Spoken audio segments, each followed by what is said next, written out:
Setelah proklamasi kemerdekaan, Indonesia tidak benar-benar lepas dari cengkeraman Belanda. Pada tahun 1946, secara sepihak, Belanda kembali masuk ke Indonesia setelah berhasil mengalahkan Jepang yang sebelumnya juga mengambil alih kekuasaan Hindia Belanda dari Belanda. Pada Desember tahun 1948, dalam agresi Belanda kedua, Yogyakarta yang saat itu menjadi ibu kota negara Republik Indonesia berhasil dikuasai dan menawan serta membuang Soekarno-Hatta, pucuk pimpinan negara Republik Indonesia, ke Bangka. Sebelum ditangkap, Wakil Presiden Muhammad Hatta memberikan mandat kepada Syafruddin Prawira Negara agar membentuk pemerintahan darurat Republik Indonesia di Bukit Tinggi, Sumatera Barat. Nah, kali ini kita akan membahas sosok Syafruddin Prawira Negara, presiden yang dilupakan dan perannya dalam perjuangan mencapai kemerdekaan secara utuh. Oke, langsung aja kita bahas. Syafruddin Prawira Negara lahir di Banten pada 28 Februari tahun 1911. Dia memiliki darah campuran Banten dan Minang. Kakek buyutnya tercatat sebagai keturunan Raja Pagaruyung di Sumatera Barat. Ayahnya, R.A. Arsyad Prawira Atmaja, adalah seorang jaksa yang dibuang oleh Belanda ke Jawa Timur karena terlalu dekat dengan rakyat.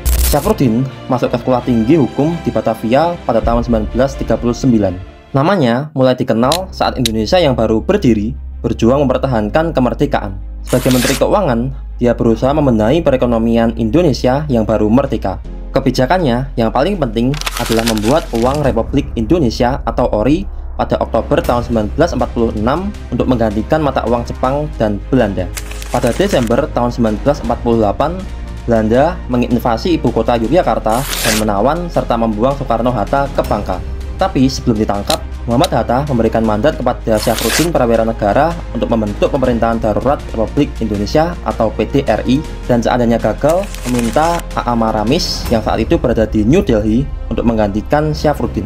Pada 22 Desember tahun 1948, Syafruddin Prawira Negara memproklamirkan pemerintahan darurat Republik Indonesia sebagai suatu bentuk perlawanan terhadap Belanda. Peran PDRI sangat sentral karena merupakan perpanjangan tangan dari pemerintah Indonesia yang saat itu tidak dapat menjalankan pemerintahan serta menunjukkan pada dunia bahwa Republik Indonesia masih eksis. PDRI melakukan berbagai upaya perlawanan terhadap Belanda, baik secara militer maupun diplomasi. Secara militer, PDRI mendirikan beberapa pangkalan militer serta melakukan perlawanan dan gerilya. Secara diplomasi, PDRI melakukan upaya perundingan dengan Belanda, yaitu perundingan Romroyen. Setelah perundingan Romroyen, Yogyakarta berhasil dikembalikan kepada Republik Indonesia dan Soekarno-Hatta serta menteri-menteri lain yang ditawan dikembalikan ke Yogyakarta.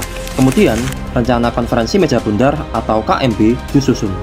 Dalam KMB yang berlangsung di Den Haag, Belanda, pada 27 Desember tahun 1949, akhirnya Belanda mengakui kedaulatan Republik Indonesia meskipun dengan syarat harus berbentuk serikat.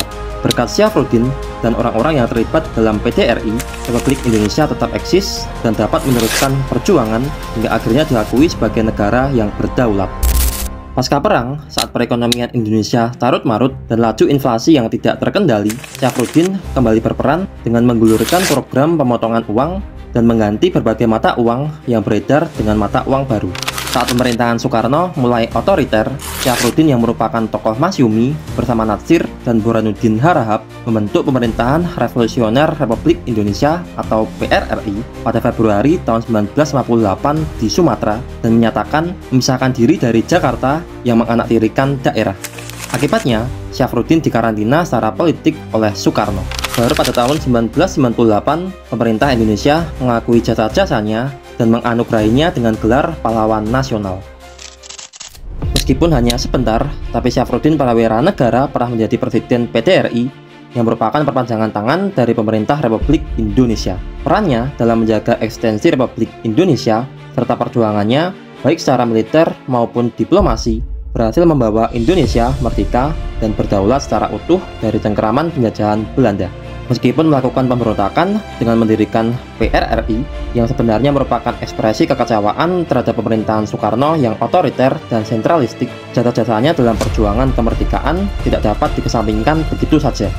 Nah, menurut kalian gimana? Silahkan drop di kolom komentar dan terima kasih.